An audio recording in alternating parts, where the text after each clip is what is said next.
जय हिंद भावी अधिकारियों। PV251 चैनल में आपका बहुत बहुत स्वागत है। आज हम ROARO को ध्यान में रखकर हिंदी की एक डेमो क्लास करने जा रहे हैं। हमारा मकसद है कि आप लोगों को हिंदी पढ़ने का सही तरीका बताना। बहुत से ऐसे अभ्यर्थी होंगे जिन्होंने PCS 2024 दिया होगा, उसमें उन्होंने CSET का पेपर देखा होगा, और जो लोग नहीं दिए हैं, पहली बार बैठने जा रहे हैं, वो लोग एक बार ज़रूर PCS 2024 का CSET का पेपर देख लें। पहले लोग CSET को ऐसे हिंदी पढ़ करके ही क्लियर कर जाते थे, लेकिन इस बार अगर हम बात करें तो ऐसे बहुत से अभ्यर्थी हमारे संपर्क में हैं जिन्होंने फर्स्ट पेपर में 90 प्लस स्कोर किया हुआ है और CSET की वजह से वो असफल हो गए। और अगर हम ROARO की बात करें तो ROARO का सिलेक्शन सिर्फ हिंदी ही दिलाती है, चाहे उसके स्कोर की बात करने की बात हो, अदरवाइज उसको क्लियर करने की। प्री और मेंस दोनों में हिंदी की बहुत बड़ी भूमिका होती है। वर्तमान में पैटर्न बिल्कुल चेंज हो गया है। पहले 60 क्वेश्चन तैयार करके जाते थे और 60 में से 50-55 करके आ जाते थे। अब वो बात नहीं है। जैसा कि आप थंबनेल में भी देखेंगे कि अब 10 क्वेश्चन क्लियर करने के लिए जब आपको 10 क्वेश्चन सॉल्व करना है तो आपको 160 क्वेश्चन के आंसर आने चाहिए। 160 आंसर जब आपको पता होंगे तब आप 10 क्वेश्चन क्लियर कर सकते हैं। इसलिए उसको, पैटर्न को और वर्तमान की डिमांड को ध्यान में रख करके मुझे लगा कि आप लोगों के लिए कुछ वीडियो दे दूं। ये मेरा एक डेमो क्लासेस है। आप लोगों के जैसा भी रेस्पॉन्स रहेगा उसके आधार पर हम आगे निर्णय लेंगे कि आगे क्लासेस चलाएं या न चलाएं। कोई बात नहीं, मैं ये नहीं कहता आप हमारे इसमें चैनल को फॉलो कीजिए, इस पर बहुत टाइम बर्बाद कीजिए अपना। अगर आपको लगता है कि सही अप्रोच है तो आप समय दीजिए, नहीं लगता है, मैं हमेशा किताबों को प्रेफरेंस देता हूँ कि आप किताबों से पढ़िए, लेकिन एक बार वीडियो अवश्य देखना ताकि आपको ये पता चल जाएगा कि हमको हिंदी पढ़नी कैसे है। चलिए हम अपनी क्लास प्रारंभ करते हैं। हम पहला प्रश्न देखते हैं, निम्न में से कौन सा एक सही नहीं है? यानी इसमें कोई एक ऐसा है जो समूह, मैंने समूह लिखा नहीं है, अब समूह मान लीजिए, इन चारों में से कोई एक ऐसा समूह है जिसमें कोई एक गलत है या दो गलत हों, कितने भी गलत होंगे, पर इनमें से 3 समूह एकदम सही है, कोई एक समूह गलत होगा। हम देखें ऑप्शन ए, तो इसमें धनंजय, धूम्रकेतु, वहिन और कृषाण दिया है। ऑप्शन बी देखें तो प्रथापुत्र, महाबाहु, कपिध्वज, क्रीटी दिया हुआ है। सी की बात करें तो फाल्गुन, उल्था, श्वेतवाहन, पुरसरसव दिया हुआ है। और ऑप्शन डी देवांगना, दिव्यांगना, सुरबाला, अमर नारी। तो इसका सही आंसर सी सी है। क्यों है तो देख लीजिए कि फाल्गुन, श्वेतवाहन, पुरसरसव ये तीनों इंद्र के पर्यायवाची हैं। और इसमें जो उल्था दिया हुआ है, उल्था किसका पर्यायवाची है? उल्था का मतलब होता है अनुवाद, अनुवाद होता है। ठीक है, शायद यहाँ सही नहीं लिखा जा रहा है, यहाँ हम लिख देते हैं अनुवाद।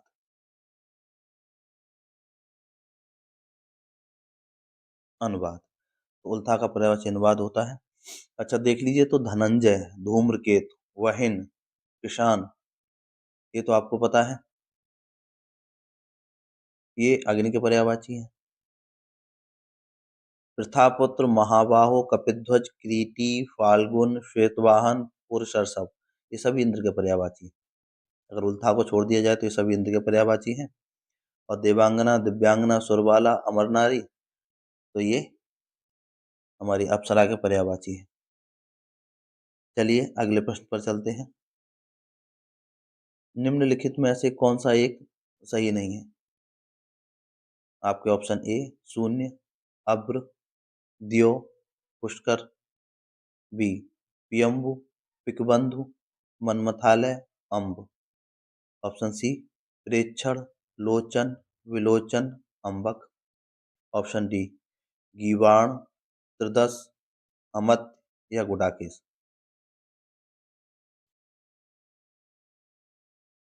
तो आपका सही आंसर डी, डी वाला समूह सही नहीं है। क्यों सही नहीं है? क्योंकि गीवाण, त्रिदश और अमत ये तीनों तो देवताओं के पर्यायवाची हैं।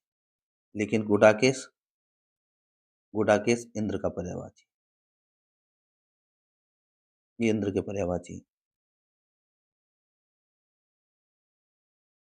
देवताओं के साथ किसी न किसी देवता का पार्टिकुलर एक देवता का पर्यायवाची, तो कई बार क्या कहते हैं कि जो आप हमेशा इस चीज को याद रखिए कि जो मिलते जुलते से रहते हैं, जैसे इंद्र का है, विष्णु का है, जहाँ देवता का पार्टिकुलर ब्रह्मा जी के हैं, कहीं इनके और देवताओं, ठीक है, तो इनमें क्या करते हैं, मैक्सिमम उनका यही प्रयास रहता है कि किसी खास के बारे में पूछ करके, जैसे किसी भी देवता का, किसी मुख्य देवता का किसी का पूछेंगे, उसमें देवताओं का सामान्य पर्यायवाची उसके साथ लगा करके समूह को गलत कर देते हैं।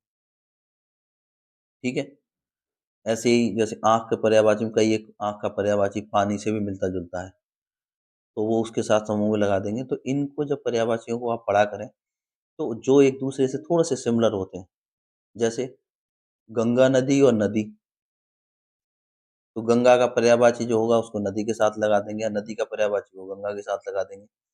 तो जब पर्यायवाची आप पढ़ा करें, तो जो आपस में कंफ्यूज जो थोड़ा बहुत करते हैं, उनको एक साथ लिख लिया करो। ठीक है, अब देखिए, हमें दो प्रश्न एक प्रश्न को हल करने के लिए अब हमको चार, चार आठ, चार बारह, चार सोलह, 16 पर्यायवाचियों के बारे में जब हमको पता था, तो हमने एक क्वेश्चन को सॉल्व कर पाया। और आप एकदम इस बात को लेके आश्वस्त हो जाइए कि इस बार अगर आरओ क्लियर करना है, तो आपको इसी तरह से हिंदी पढ़नी पड़ेगी। क्योंकि जी के जीएस आपने देख लिया, जीएस का पेपर का देख लिया है, एक तो पहले से कोई दायरा नहीं रहता है, और फिर आप उसको बांध भी नहीं सकते। लेकिन हिंदी का पेपर का क्या है कि 6 ही पोर्शन से क्वेश्चंस पूछे जाएंगे, पोर्शंस आपको पता है, लेकिन इससे पहले और अब में बहुत अंतर है। अब आपको डीप पढ़ना पड़ेगा। 12 लाख अभ्यर्थी है, पद तो आपको पता ही है, फिर यूपीपीसीएस का भी रिजल्ट आ गया, तो जिनका नहीं हुआ है, जिनके पास मेंस नहीं है, वो आरओ में ही लग गए होंगे। तो आप लोग उसको ध्यान में रख करके, इसलिए मैं बता रहा हूँ कि हिंदी ही मुख्य भूमिका निभाएगी, और हिंदी को पढ़ने का भी यही तरीका रहेगा। चलिए हम अगले प्रश्न पर चलते हैं। निम्न में से कौन सा एक सही नहीं है? ए काहिल, निरुद्यमी, ठलुआ, निकम्मा। बी भीषिका, अतभय, संत्रास, दहशत। सी वांछा, तृष्णा, उत्कंठा, स्पृहा। डी संग, उपल, छदन, उत्पल। तो आप देख लीजिए फिर, इनमें से कौन सा समूह सही नहीं है? तो इसका भी आंसर डी है। ए बात करें तो काहिल, निरुद्यमी, ठलुआ, निकम्मा, ये आलसी का हो गया। बी बी की बात करें तो भीषिका, अथवै, संत्रास, दहशत, ये आतंक का हो गया। सी की बात करें तो वांछा, तृष्णा, उत्कंठा, स्पृहा, ये इच्छा का हो गया। उसके बाद ये, अब इसमें संग, उपल, है ना, और उत्पल, ये है। अब इसमें जो छदन दिया है आपका, छदन किसका? छदन का मतलब होता है पत्ता। छदन तुम्हारा पत्ता का पर्यायवाची है। ठीक है, चलिए और उसके बाद क्या है ना कि वो कुछ ऐसा भी नहीं देते कि सीधा सीधा से दे दें कि हाँ ठीक है, इंद्र का पर्यायवाची निम्न में से इंद्र को भी शामिल कर दें, वो भी नहीं करते। जो टफ से टफ है ना, आपको मैच ही नहीं करेंगे। इस प्रकार के कुछ समय से पूछे भी जा रहे हैं, लेकिन इस बार तो मुझे ऐसे ही लग रहा है कि पेपर हो चुका है, फिर कैंसिल हुआ है, उसके बाद इतना लंबा समय, तो मुझे लग रहा है कि पूरा समय आयोग को मिल गया है, घुमा देगा इस बार का हिंदी का पेपर। चलिए अगले क्वेश्चन पे चलते हैं। निम्न में से कौन सा एक सही नहीं है? ए सुरेंद्र, सुरेश, सहसराक्ष, दीनानाथ। बी पुलोमजा, मध्यावानी, शतावरी, पोलोमी। मध्या दिया हुआ कि मध्यवानी होता है, सी का सैन, निर्देश, इंगित, संकेत। डी ईश, अज, पार ब्रह्मा या पर ब्रह्मा जो भी रहे, और जगन्नाथ। तो इसका इसमें से कौन सा समूह सम्मिलित नहीं है? तो इसका आंसर है आपका ए, क्योंकि सुरेंद्र, सुरेश और सहसराज ये सभी इंद्र के पर्यायवाची हैं। जो दीनानाथ है, दीनानाथ होता है इसका मतलब ईश्वर, ईश्वर का पर्यायवाची है दीनानाथ। ठीक है, समझ में आ रहा होगा, नहीं तो मैं बोल तो रहा ही हूँ, ईश्वर, ईश्वर का पर्यायवाची है दीनानाथ। और ये पुलोमजा, मध्यवाणी, शतावरी, पोलोमी, पता ही है, इंद्राणी का है। सैन, निर्देश, इंगित, संकेत इशारा का हो गया। ईश, अज, पार ब्रह्म या पर ब्रह्म, जगन्नाथ ये ईश्वर के पर्यायवाची। चलिए अगले प्रश्न पर चलते हैं। निम्न में से कौन सा एक सही नहीं है? यहाँ भी वही एक समूह कौन सा सही नहीं है। इसके दो फायदे हैं, क्योंकि एक तो अप्रोच भी यही रहेगी। मुझे जहाँ तक मेरा मानना है, तो आप एकदम श्योर हो जाइए कि इसी अप्रोच से पेपर बनेगा भी। इसमें दो फायदे हो रहे हैं, एक तो हमें अप्रोच पता चल रही है, और दूसरी बात ये है कि हमारे टफ से टफ बहुत महत्वपूर्ण प्रश्न भी तैयार हो रहे हैं। हिंदी विंदी में कोई कॉन्सेप्ट की बात नहीं, ऑब्जेक्टिव पेपर बन रहा है। ऑब्जेक्टिव पेपर बनेगा, और उसमें कोई किसी का कॉन्सेप्ट और इन सबसे मतलब नहीं है। इसका तो सबसे बेस्ट तरीका है, जितना रट सकते हो उतना रटो, जितना प्रैक्टिस कर सकते हो उतना प्रैक्टिस करो। हिंदी का मॉडल पेपर उठा लो, या अपना टफ क्वेश्चनों को अलग से लिख लो। और मैं तो मैक्सिमम, अगर आप लोगों का इस पे बहुत, अगर वीडियो आप लोगों ने बहुत पसंद किया, अगर आप लोगों की डिमांड रही, तो मैं तो कंटिन्यू आपको मोस्ट इंपॉर्टेंट क्वेश्चन दे ही दूंगा वीडियो के माध्यम, और बहुत ज़्यादा सीरीज भी लंबी नहीं चलाएंगे। मेरा आइडिया है कि जो मेरा प्लान है वो तीन तीन चार चार, प्रत्येक टॉपिक से तीन तीन चार चार वीडियो दे देंगे, आधा आधा घंटे, 30 35 40 मिनट तक का मैक्सिमम। बस उतने में आपका कवर हो जाएगा, टफ आपको पता चले, बाकी मैक्सिमम आप लोग तैयारी कर रहे हो पहले से ही पता होंगे। मेरा ये है कि जो मौत बहुत ज़्यादा इम्पोर्टेंट है और बहुत कठिन है, जिनमें और सबसे ज़्यादा कन्फ्यूजन, तो हम कोशिश कर रहे हैं कि कन्फ्यूजिंग वाले और ये ऐसे क्वेश्चंस वगैरह आपको साथ साथ, पहला वीडियो है इसलिए बहुत सारी चीज़ें हम आपको कॉन्सेप्ट क्लियर करना चाहते हैं।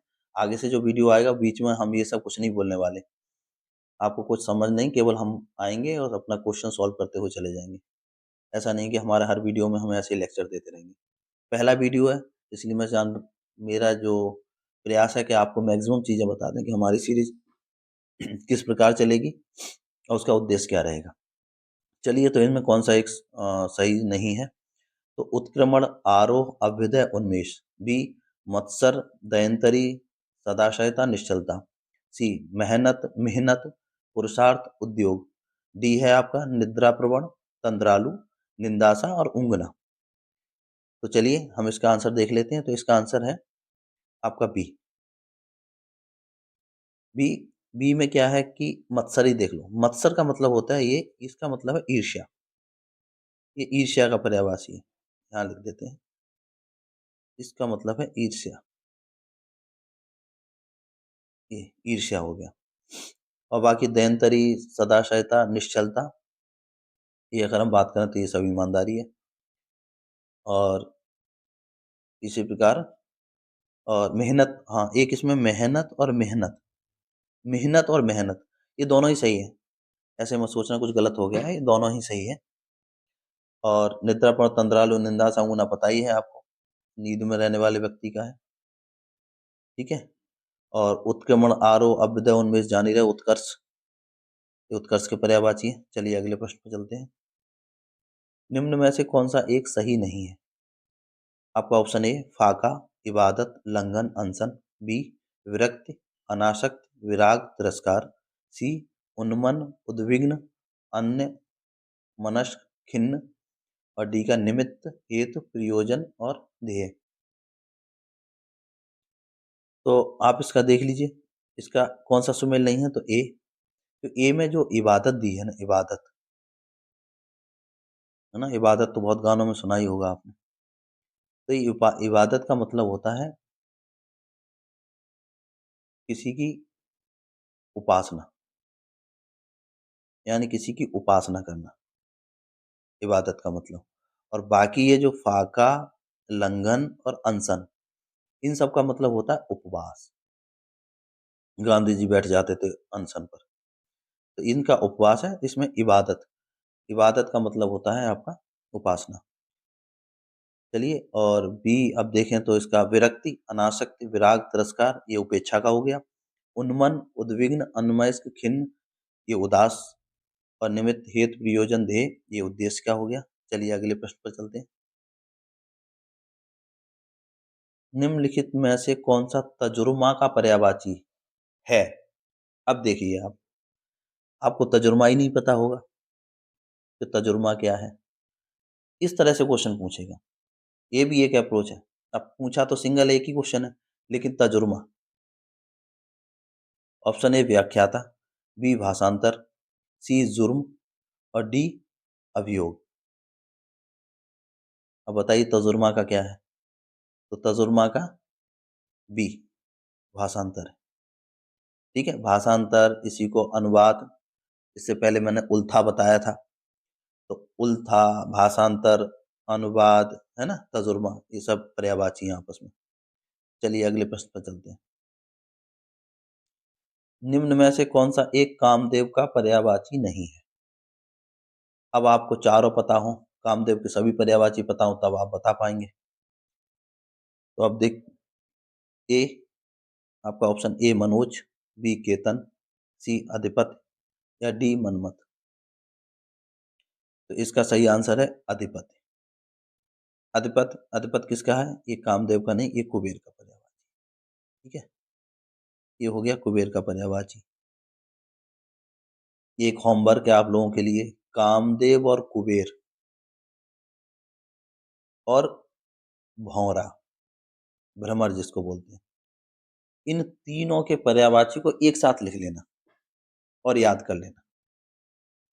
ये आपस में बहुत पर्यायवाची कंफ्यूज करते हैं, इसलिए इन तीनों के पर्यायवाची को एक साथ लिख करके याद कर लेना। ये आपके लिए होमवर्क भी है, और आपके कम से कम नहीं तो दो क्वेश्चंस मेरा उम्मीद है कि आपके सही करा देंगे, अगर आपने ये काम कर लिया तो। चलिए अगले प्रश्न पर चलते हैं। निम्न में से कौन सा एक सही नहीं है? ए उत्कर्ण, रुझान, आतुर, व्यग्र, बी असम, उच्चावच, खावड़, बीहड़, सी उत्तुंग, तुंग, उन्नत, निम्नत, डी शून्य, सूना, निर्जन, एकांत। तो कौन सा समूह सही नहीं है? तो आपका सी, सी सही नहीं है। सी सही क्यों नहीं है?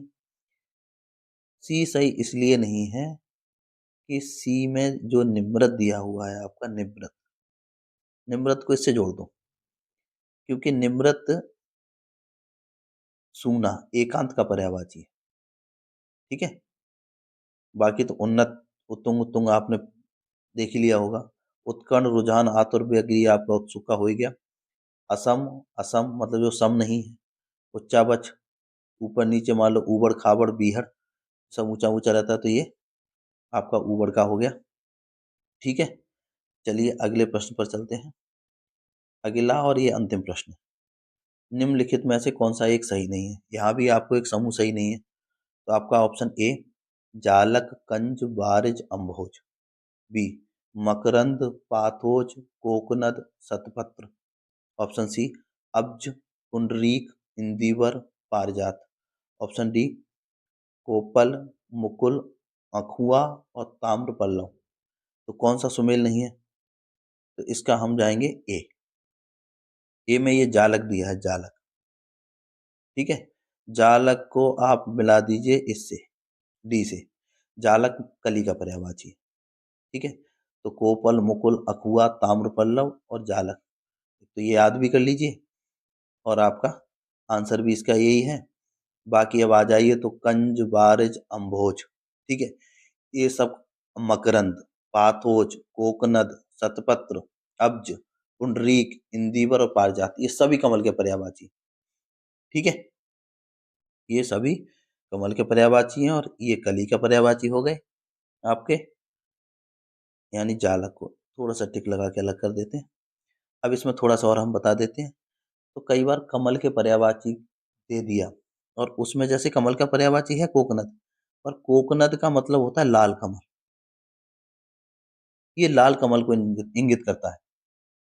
अगर आपसे लाल कमल पूछ दिया जाए तो याद रखिए कोकनद है। इसी प्रकार अगर हम जाएं तो ये पुंडरीक, इधर से निकाल लेते हैं। अगर हम पुंडरीक की बात करें तो ये श्वेत कमल, ये स्पेशल श्वेत कमल के लिए पुंडरीक, कमल का पर्यायवाची तो है लेकिन श्वेत कमल के लिए। इसी प्रकार से अगर हम इंदिवर देख लें तो ये नीला कमल है, ये भी याद रखिए। कई बार ऐसे स्पेशली पूछ लिया जाए या आपको, तो आप दे दें नीला कमल, बोले कमल के ही सारे पर्यायवाची हैं, तो कुछ इनको स्पेशल भी देख लीजिए। हाँ, अंतिम में यही है। आप लोगों को क्लास कैसी लगी जरूर कमेंट के माध्यम से बताइए, ठीक है। हमें आगे क्लास जारी रखनी है या नहीं। आप लोग अगर क्लास को लाइक करते हैं, पसंद करते हैं, अप्रोच एकदम यही चाहिए सिलेक्शन पाने के लिए। अगर आपको लगता है कि इससे बेहतर या और भी इसमें कुछ सुधार की आवश्यकता है, आपको लगता है कि नहीं, आप लोगों के कोई अगर ऐसे विचार हों कि नहीं हम ऐसे इसमें और बेहतर कर देना चाहिए, इस तरह से हम कर सकते हैं, तो आप पक्का बताइए। लेकिन जो मेरा विचार है और जो आप लोगों को सलाह है, वो दोनों ही यही है कि क्लास जो मैंने ये चलाई है, जो डेमो क्लास आपको दी है, ये ही इसी अप्रोच के साथ ही पढ़ करके सफलता हासिल होगी।